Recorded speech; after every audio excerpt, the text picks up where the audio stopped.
walaalaheen reer beledweyne waxay u baahan yihiin wax kasta oo qof bini aadan u baahan yahay waxay u baahan yihiin dhar waxay u baahan yihiin cunto waxay u baahan yihiin baad iyo biyo markaan soo aruuriyo waxay u baahan yihiin daawo waxay u baahan yihiin meel ay degaan oo ay u noqota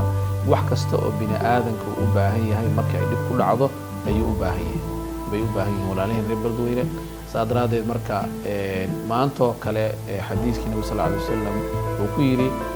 qofka ha ku sadaqaysto oo naarta kaga badbaado xataa jeex timir ah oo kale ayaa maanta beledweyne ay waafaqaysaa saadaradeed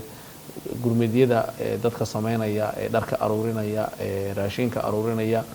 waxa weeye qof kasta oo arintaas ka geysan karaa inuu ka geysto uusan waxna ka bakhiilin walaalihiis reer beledweyne laano magaalada markaad aragtid biyahaasi waxay la tageen wax walbay la tageen muslim ma aha buu nabigu tilmaamay calayhi salaatu wasalaam qofka aan ku hamiin dhibaatooyinka dadka muslimiinta ah haysta waxyaabaha maanta soo hadhay Soomaali isugu soo hadhay waxa kamid ah isa saacidaada markay qaar dhibaata ku dhacdo kuwa kale ay saacidayaan wali waxaan nahay dad diirnaxa oo wax wanaagsan bixin kara waxaan leenahay dadka ummadda muslimka ah ee Soomaalida meel ay joogaanba barnaamijka masiibada cidii wax ka qabanaysana khayr Allah siiyo